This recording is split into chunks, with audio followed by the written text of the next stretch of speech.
not seen body punching like that since Sugar Ray Leonard was a 147-pound fighter. Like, that was some of the best body shots I've ever seen in boxing, and at that weight class.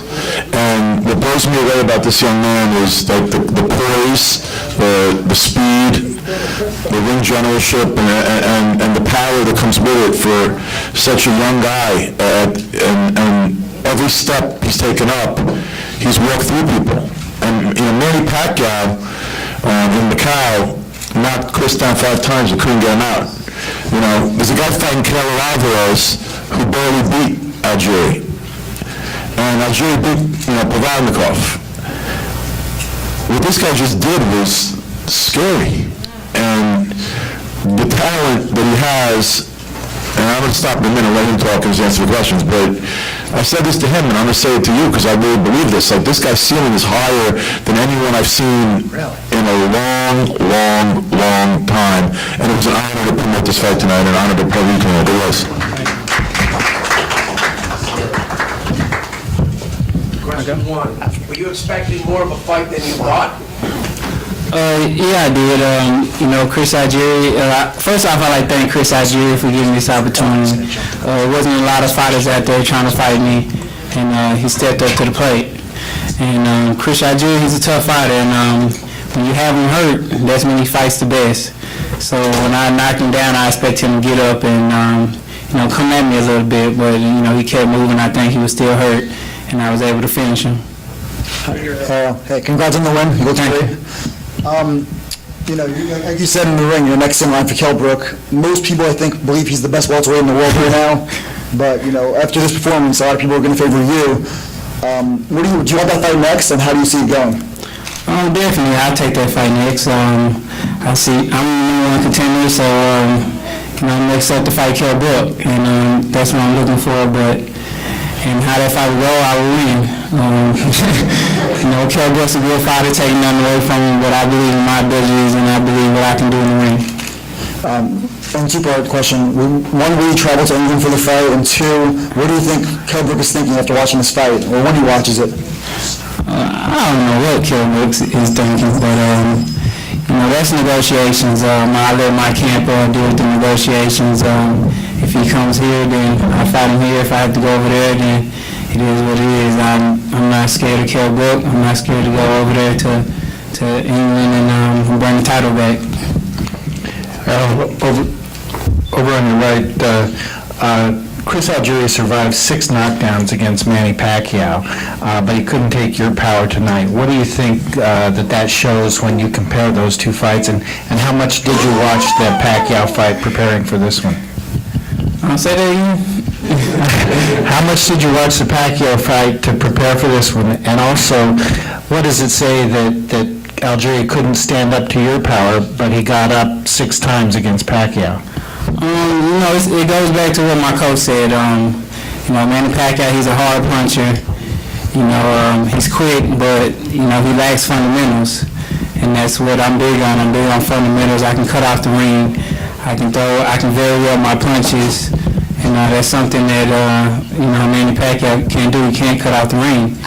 As you see with Floyd and as you see with Chris Algieri, when Chris Algieri got hurt, he was able to move and, recover. I didn't allow Chris Algieri to do that. Back here. Hey, Earl. Straight. Right here. Okay. Congratulations. What's up, Danny? Okay. That was impressive. My question for you is, as Greg said about Pacquiao, one thing that Lou said after the fight was not only does he believe that you would beat Pacquiao and basically every other welterweight out there, he said Mayweather ain't coming back out of retirement to fight this guy. Then not only does he think that you are already one of the very top welterweights, but one of the top guys pound for pound even perhaps after this type of performance, looking at your potential. So on the scale of, some people still consider you a prospect coming into the fight. Other people, like Lou now saw what you just did to Algieri, think that you're, right on top of the sport. Where do you think you are in relation to, that's a pretty wide array of stuff, but how do you think you stack up in that landscape? I think I'm in the mix with everybody. I'm in the mix. I think I'm in the top 5. I'm in there with the likes of Kell Brook and Keith Thurman, Sean Porter, Danny Garcia, and the rest of those guys. I'm right there. And I'm the number 1 mandatory mandatory for Kell Brook, so hopefully we can get that in real soon. I was going to ask you how quickly, and put it like this, do you think that your next fight can be for one of the world titles, whether it's against Kell Brook or one of the other champions that are involved with PBC and Al Heyman? It could be, but if it's not, hopefully later on in the year I get to fight Kell Brook, but I have to talk with my team, and I'm in no rush. Given that this is a year when a lot of welterweights are in action, we started out with Kell Brook, Danny Garcia winning, Jesse Vargas, obviously Pacquiao, Bradley, and those guys, and now this follows up with Thurman and Porter. How much does this performance, Lou, any of you guys can answer, change the narrative for that fight and every other fight? I mean, this is right in the middle. You make this statement, you don't even have a title. I'll let Lou answer. No, you answer too. I'll let him answer first. I mean, first, a lot of the Kell Brook won a piece of it. I mean, honestly. And I was like, I'll be honest, I was a little shocked tonight. I mean, I thought he was going to win. I mean, I sort of like, I have great respect for Chris, you know. And I know Chris very well since he's a kid. I mean, Chris has never gotten steamrolled. Like, no one's ever run through him like that, ever. You know, is there anyone in this room thinks that will be a prohibitive favorite over him? Anyone? Anyone? I don't think there's anyone. That's pretty amazing for you know. I remember when he came out of the Olympics and Al signed all these like Olympians, and like, I'll be honest, there's the truth. I called Al, I said, I don't think that much of like most of the Olympians, but this one kid is pretty awesome. And I thought that when he was an amateur, but the progression he's made as a pro, and the poise, and you know what too, like, here's another thing I love. The guy's humble. I mean, he's not like very like talkative, crazily like loquacious guy. He doesn't like waste words, you know. But you also just heard him say the truth. He ain't afraid of anybody. No one you're gonna put in front of him that he's gonna think he can't beat. And after what you just saw, there's no one in the room. I know this. There's no one in this room who doesn't know enough about boxing that they know that this man is not live, this man has the potential to beat anyone in the world today. Anyone.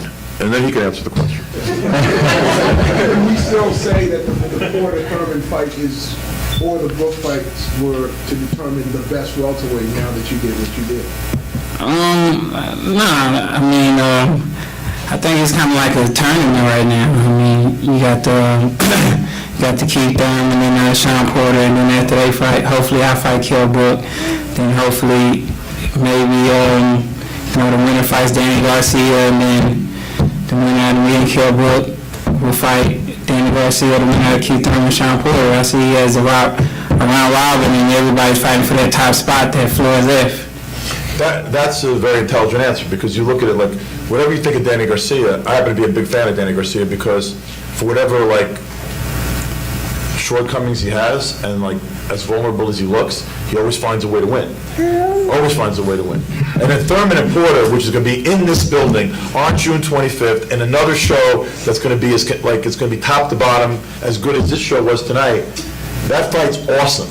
You know, it really is. I mean, it's like, I don't know who's going to win, and most people don't know who's going to win. And for the time being, right now, that's the best fight you can make in the welterweight division right now.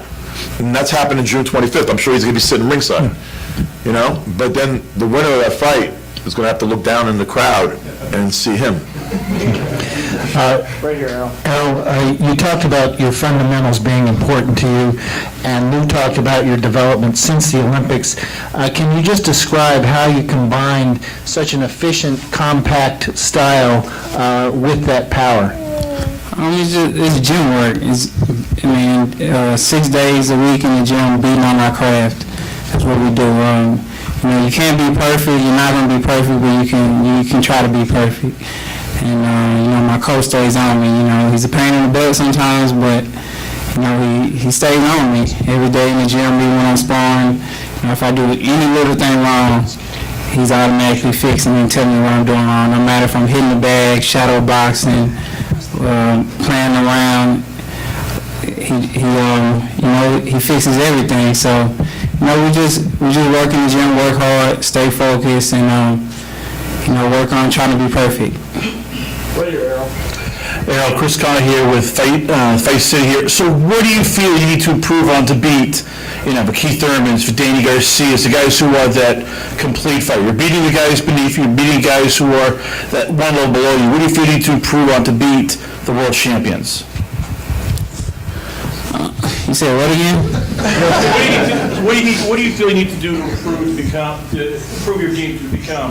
I just need to keep doing what I've been doing, like I did tonight. I proved that I'm there with Keith Thurman and Amir Khan and Shaq Porter and Manny Pacquiao because I put on a performance that Manny Pacquiao didn't do and Amir Khan didn't do. They didn't stop Chris Algieri.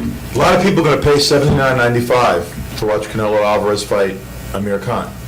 You saw Amir Khan fight Chris Algieri. He was running. You saw Errol Spence fight Chris Algieri. You know what chance I would give Amir Khan with Errol Spence? This. Zero. All right, a lot of people, Mr. Gibbs with the boxing list, a lot of people are asking you about the winner over here. They're asking you about the winner to Keith Thurman and Sean Porter, but you know that both Ken and Thurman have been very adamant about you not having the resume, you not having the opponents that would entice them to get in the ring with you. What sort of statement does today's win send to those particular two gentlemen that have been very vocal in the media?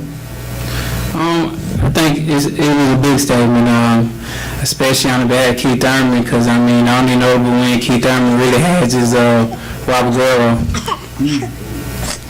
And what would happen And he's been pro for like 8 years. I've been pro for 3.5 years. What would happen if this man fought Robert Guerrero? Now, you knock Guerrero out. No, anytime he would have knocked him out. Anytime. There wasn't a moment in Guerrero's career that this man would have knocked him out.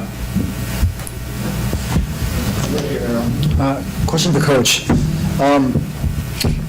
How impressed were you with Errol's ability to slip and slide in the pocket on the inside and deliver punches from both sides while also tying up Algieri? Well, not so much impressed. I was just pleased that he had done what we prepared to do. We work on these things in the gym, and let's say like in the third or fourth round, I told him to throw more jabs, get back to the jab, and control the distance in his range because it'll make Chris start to reach. And when you start to reach, that's when those bigger shots start to land because you have to get him to relax a little bit. He was bracing up, blocking the shots with his elbows and his arms, but when he uses distance in his range, you saw that he was able to hit the shots over the top and counterpunch it. Derek, with this fight, you use the comparison to Pacquiao a lot. Can you just elaborate a little on that and be specific as to why you think Earl is technically more sound than Manny Pacquiao, especially now after the win? Well, it's not so much about using it. You saw how he fought Pacquiao, and I really chose not to really look at the Pacquiao fight, but I did watch it, and Pacquiao is a very fast and very strong puncher, but he has no skills, he has no fundamentals. He doesn't have a jab, so no defense. So that's the difference in what you saw when you have a guy who can just walk in behind the jab is because he has defense. He doesn't have to move around and step out. He has defense, so that's the difference. Is that, not to say anything harsh about Pacquiao, but that's the truth. If you watch boxing, some guy watches every inch, every bit about everything because I'm in school all the time. You always got to be in school learning. And I watch these fighters and I see exactly what they're doing. That's the difference with Errol. I make sure he keeps his hands up high, he works his jab, and we work on different types of things that once he's in the ring, he can make small little adjustments, a step here, step there, to kind of get out of the way and land the counter shot. Any other questions, y'all? One for Lou DiBella, Robert Fazio, Real Combat Media. Now, there's a second side to this whole fight. As you know, in the work up to this fight, Chris Algieri has been loud about his promotional problems with Joe DeGuardia. Nothing to do with me. I understand that. Also, it's been said that he had to lose too much weight for this fight. Do you think that... I don't know, it was a 40-pounder. This fight was a 47. If he had to lose too much weight, then he shouldn't eat as much. Do you think that this combination of factors might have affected Algieri in the sense that maybe he didn't want to be there? Because it looked a lot like he didn't want to be there. Let me tell you something, he's a real fighter. It wasn't that he didn't want to be there, he simply tonight fought a better fighter. Thanks, everyone. Have a good night. Thank you. Party's up.